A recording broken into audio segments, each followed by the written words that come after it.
ময়মনসিংহ বিভাগ থেকে আমরা পেয়েছি 4 জন প্রতিযোগীকে। এবারে আমি মঞ্চে ডেকে নিচ্ছি সেই 4 জন প্রতিযোগীকে। মঞ্চে আসছে রনি, আদি, শুভ এবং জারিন।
তোমার গলার হার গো, তোমার গলার হার। নয়া বাড়ি লয়ারে বাইটা লাগাইলো বাইঙ্গন, সেই বাইঙ্গন তুলতে কন্যা জুড়িল বাইঙ্গন গো, জুড়িল বাইঙ্গন।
তোমার গলার হার গো, তোমার গলার হার। নয়া বাড়ি লয়ারে বাইটা লাগাইলো বাইঙ্গন, সেই বাইঙ্গন তুলতে কন্যা জুড়িল বাইঙ্গন গো, জুড়িল বাইঙ্গন।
তোমার গলার হার গো, তোমার গলার হার। নয়া বাড়ি লয়ারে বাইটা লাগাইলো বাইঙ্গন, সেই বাইঙ্গন তুলতে কন্যা জুড়িল বাইঙ্গন গো, জুড়িল বাইঙ্গন।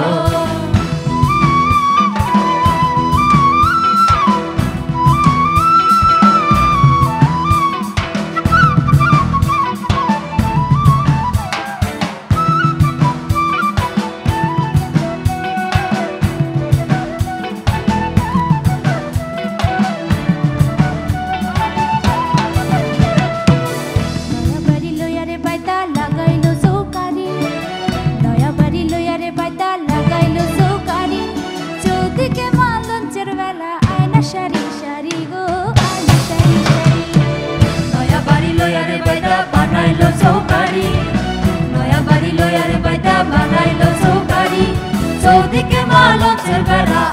সারি সারি রে আয়না সারি সারি হাসি মারলাম কই তোর মারলাম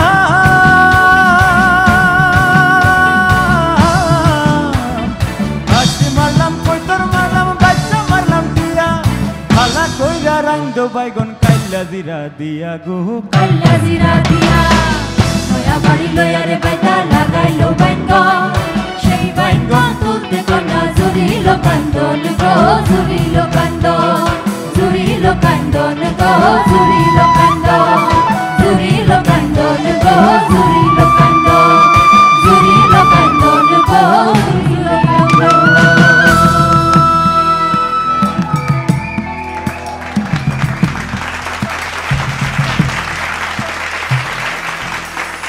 অসম্ভব সুন্দর। আর তোমরা তোমাদের ময়মনসিংহের আসলে ঐতিহ্যকে তুলে ধরলে, নিজেদের মান রাখলে এবং একই সাথে চারজনের এত চমৎকার সঙ্গত। আমার তো মনে হয় সবার খুব ভালো লেগেছে। আমি প্রথমে রুনা ম্যামের কাছে জানতে চাই, আমি দেখছিলাম ম্যাম খুব হাসি মুখে গানটা এনজয় করছিলেন। আমার মনে হচ্ছিল ওখানে এসে নাচি। খুবই ভালো হয়েছে, খুব এনজয়েবল, খুব এনার্জি ছিল, খুব সুন্দর লেগেছে। Thank you so much. Bonya ma'am, আমার খুব ভালো লেগেছে। প্রথম কথা হচ্ছে যে গানটা তোমরা যখন গাইছিলে, তোমরা এত এনজয় করছিলে গাওয়াটা, সেটা কিন্তু আমাদের কাছে পৌঁছে গেছে এবং শ্রোতারা সবাই সেই তোমাদের যে গান গাইবার মধ্যে যে তোমাদের ইনভলভমেন্ট এবং তোমাদের যে এনজয়মেন্ট, এসব এটা আমরাও শেয়ার করেছি তোমাদের সাথে, কারণ এটা পৌঁছে গেছিলো আমাদের কাছে। আর গানটাও আমার কাছে খুব নতুন লাগলো, একটা আঞ্চলিক ভাষার গান। কোথাকার গান এটা?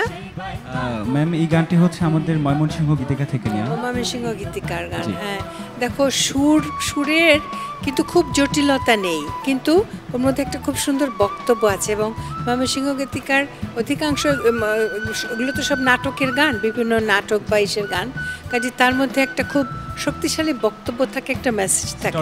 হ্যাঁ, এবং স্টোরি থাকে, এবং সেটাকে খুব সহজ সুরে গাওয়া হয় যাতে শ্রোতারা সেটা সহজে বুঝতে পারে, তাদের কাছে পৌঁছে যায়।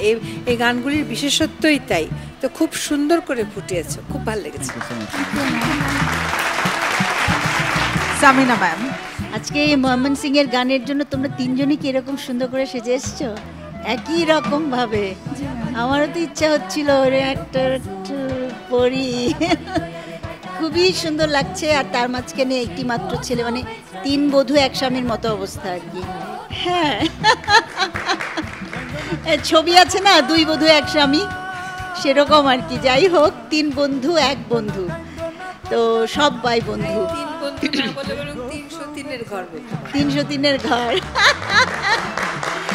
তো ফরচুনেটলি সবাই বন্ধু এরা, এটাই যতটুকু শুভ রিসেন্টলি বিয়ে করেছে, ব্যাচেলার ঘরটা বোধহয় ভাঙলো। শুভ রিসেন্টলি বিয়ে করেছে না, ওর কপালে কিন্তু আমাদের মানে মায়ের আছে, কারণ এখনো ভালো মতো ডিক্লেয়ার করেনি সে।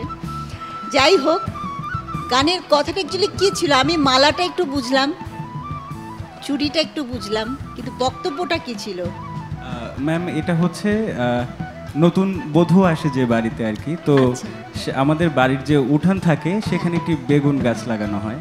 তো সেখানে বেগুন হওয়ার পর তো আমরা যারা বাড়ির লোকজন আছি তারা এটা বিক্রি করতে চাচ্ছি, বাট সে বেগুন তুলতে দেবে না আমাদেরকে।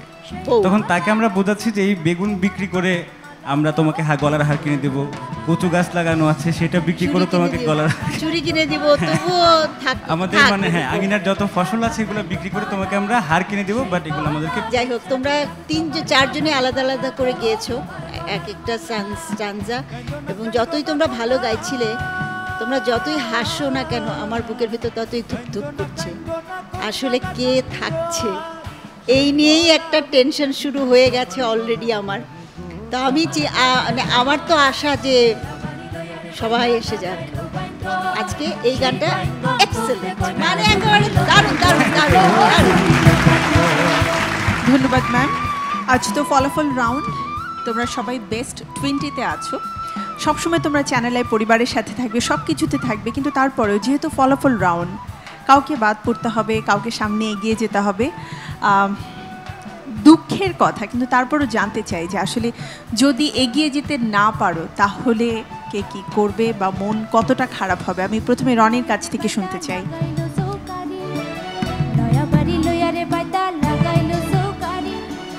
জানি না পরবর্তী রাউন্ডে যেতে পারবো কিনা, কিন্তু এখানেই শেষ নয়, গানটা নিয়েই থাকবো সারা জীবন। Thank you. আমার পথ চলা আজকে যদি থেমেও যায়, আমি সর্বোপরি আমি একটা পরিবার পেয়ে গিয়েছি অলরেডি। আমরা লাস্ট চ্যানেলের 25 বছর পূর্তিতে আমরা সবাই এনজয় করেছি এবং আমি নিজেকে এখন ওই পরিবারের সদস্য বলে মনে করছি। আমি চেষ্টা করব সবার টাচে থাকার এবং সবার সাথে কাজ হবে, যেহেতু আমি একজন কম্পোজার। যারা আমাকে যোগ্য মনে করবে আমি তাদের সাথে অবশ্যই কাজ করতে চাইবো সবসময়। সেরা কণ্ঠের মঞ্চে এত দূর পর্যন্ত আসতে পেরেছি শ্রদ্ধেয় ম্যামদের আশীর্বাদ দোয়াতে। আমি চেষ্টা করব সবসময় গানটাকে গাওয়ার জন্য। আমি যদি এখান থেকে চলেও যাই বা থাকি, আমি মনে করি যে আমার জীবন আছে তো গান আছে। আজকে যদি এখানে আমার জার্নি শেষ হয়ে যায়, আমি বলবো যে আমার জার্নিটা খুবই সুন্দর ছিল, চড়াই উতরাই ছিল, কিন্তু আমি খুবই এনজয় করেছি পুরো জার্নিটা। তো আমি চাইবো গান নিয়ে সারা জীবন এভাবেই থাকতে। আমিও একমত, আমরা আসলে একটা পরিবার পেয়ে গেছি, আর এরা সবাই হচ্ছে সেই পরিবারের সদস্য। আমি সবার জন্য শুভকামনা জানাই, যেই যাবে আমি সবার জন্য অনেক হ্যাপি। আর আমি বলবো যে আমাদের জন্য সবাই দোয়া করবেন। ধন্যবাদ। তোমাদের চারজনের জন্য অনেক অনেক শুভকামনা।